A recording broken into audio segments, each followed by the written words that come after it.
In this video, I'll show you 10 core strengthening exercises that you can do standing up.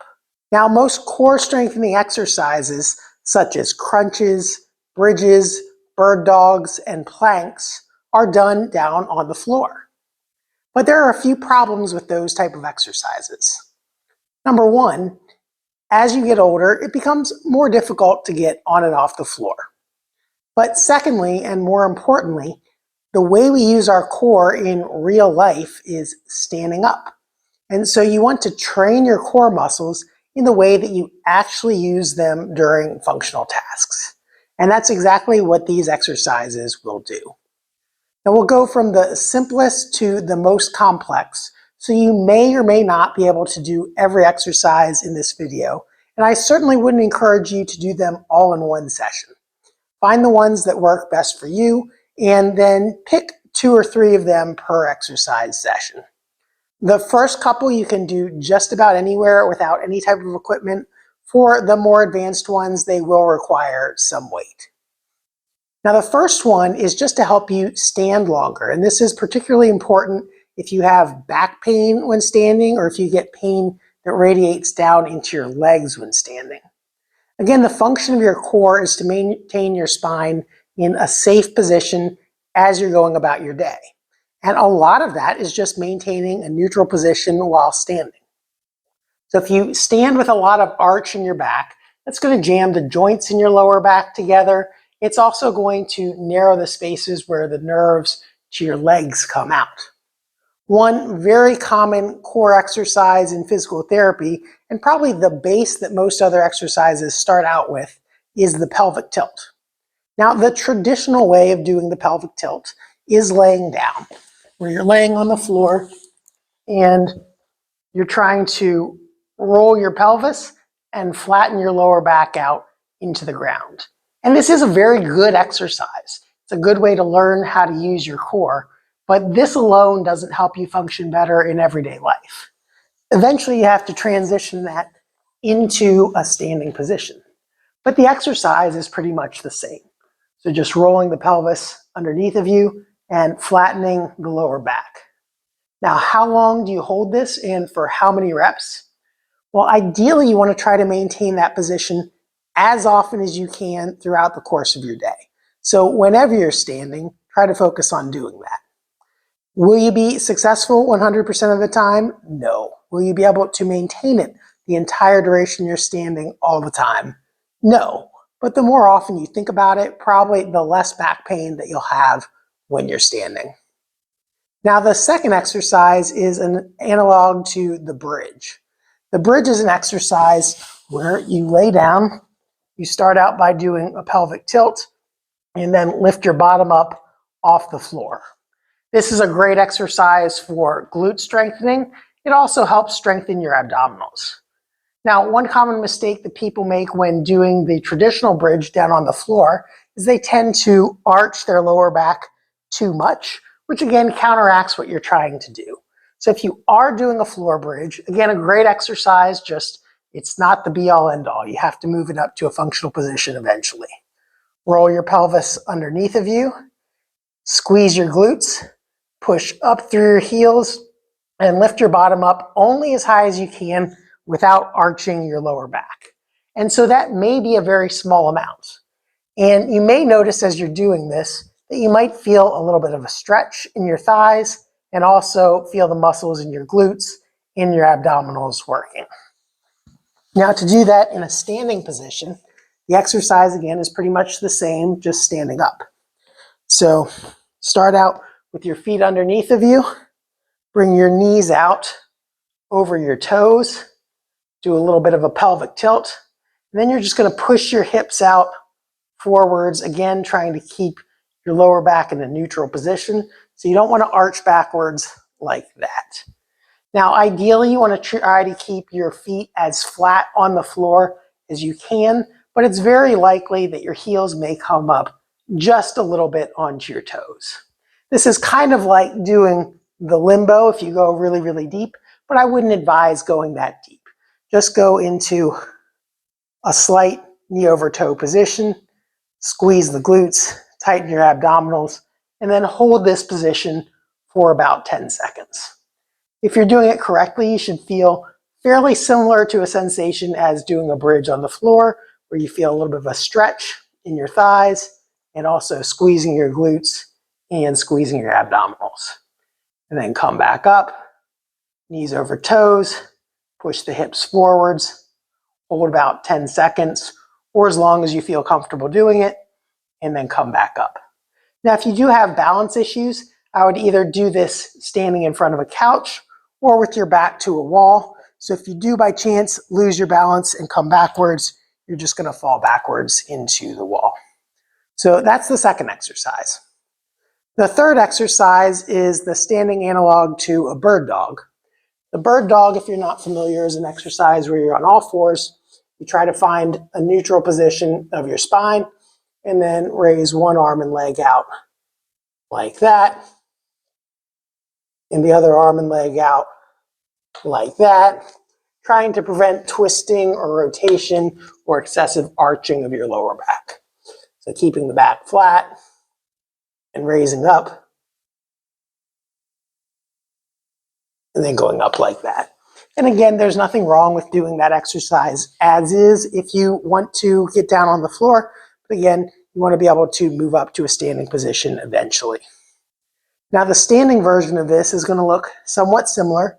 You lean forwards, put one arm out in front of you, and raise the opposite leg behind you. Then come back down and do the opposite side. Now, if you do have balance difficulties, either hold on to something, a chair, a couch, a wall, a counter. Make sure you take safety into mind. Now, the rest of the exercises are going to require a set of dumbbells. It is probably preferable to have an adjustable set of dumbbells because for some exercises, you're going to want to use a heavier weight. For other ones, probably you'll want to use a lighter weight. The first exercise is an analog to a side bridge. The side bridge is an exercise where you lay on your side and bridge up like this. It works your quadratus lumborum and oblique abdominals, your side flexors of your trunk, but it is kind of hard on your shoulder if you have shoulder problems. So the standing version will be doing a bridge using a dumbbell.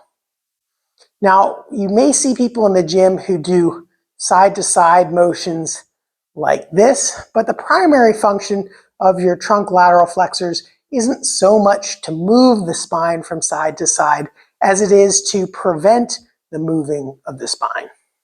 Now, furthermore, if you're using two dumbbells, it's like two people of equal weight on a seesaw. The weight of one counterbalances the other, so you're really not doing much of anything if you have one dumbbell in each hand. So just use one dumbbell for this exercise. Now, if you want to do an exercise like this where you're coming back and forth, that will use your trunk muscles on the opposite side of the hand you're holding the dumbbell in. But ideally, again, you don't want to do this motion. There's not a lot of that movement, and it's not something we do a lot in everyday life. The function of your trunk muscles is more to counterbalance if you're carrying something heavy in the opposite hand. So for this, you'll probably want to use a slightly heavier weight, and you're just going to practice walking with the weight in one hand.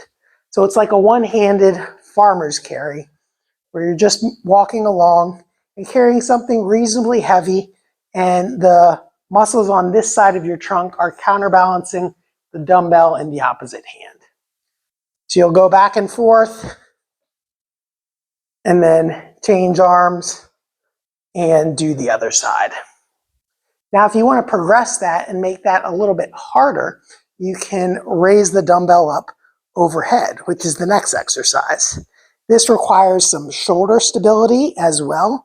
It also makes smaller shifts of the weight shift your center of gravity to a greater extent. So you may not be able to use quite as heavy a weight for this variation, but then the movement is going to be the same. You'll walk down one way, holding the dumbbell up, switch directions, and come back the other way with the opposite arm.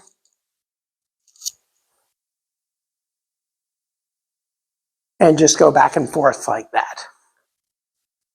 Now the next exercise is a deadlift. For this one, you will probably want to use 2 weights.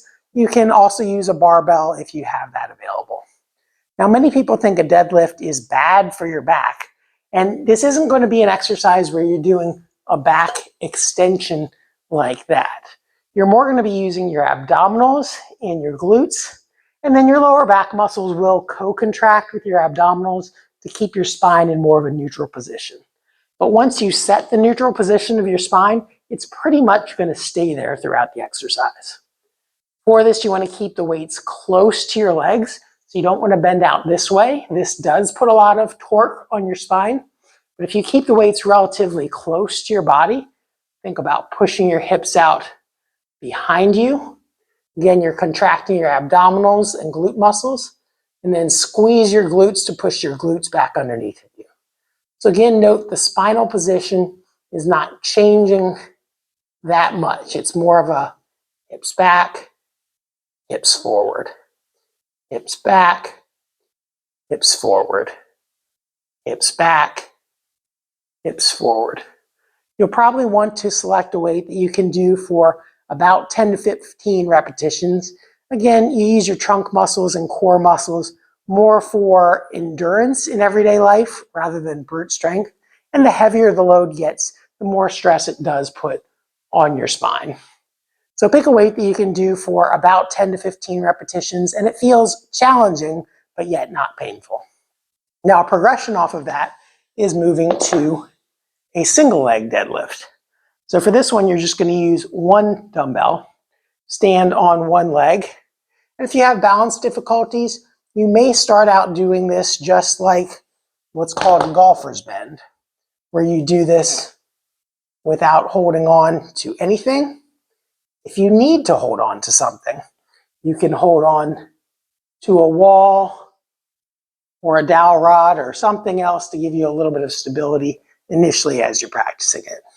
But then eventually you can progress up to using weight. You may notice that if you have the weight in the opposite arm that you're standing on, it feels slightly different than using the weight in the same leg that you're standing on. So do about 10 repetitions on each leg, and you might try varying the hand that you're holding it in. Now we'll go back to 2 dumbbells for the next exercise. The next exercise is just going to be a squat.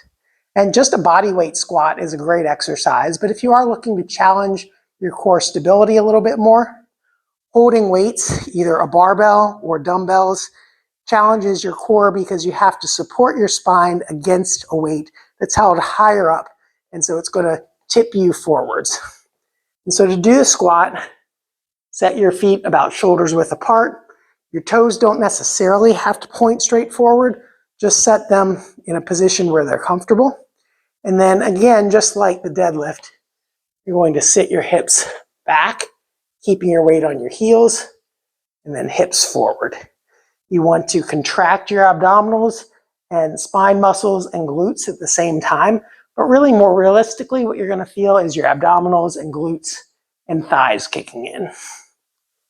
So hold the weights, sit back, keep your core muscles tight, and again, pick a weight that you can do for about 10 to 15 repetitions.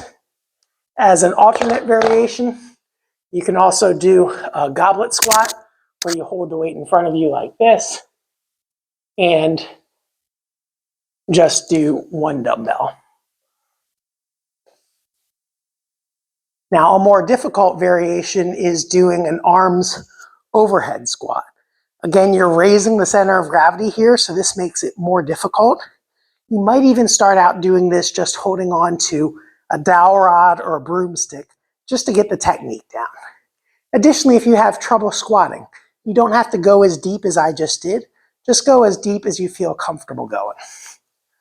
So you put your arms up overhead like that, and then sink down into your squat. This is significantly harder, and so you may not be able to go quite as deep. And again, you don't necessarily have to use weights as you're doing this exercise. Now, the final exercise is going to introduce the most instability. It's going to be a single arm overhead lunge. So you hold a weight above your head with one arm. This makes you slightly off balance. And then you're going to do a lunge, which is, again, an asymmetrical exercise. So it's sort of a combination of several different exercises: the walking single leg overhead carry, as well as a squat with your arm overhead. So to do this, you'll go down into a lunge. It may be a shallow lunge like this, or it may be a slightly deeper lunge like this. Just go as deeply as you feel comfortable going and walk for a number of repetitions that you feel safe doing.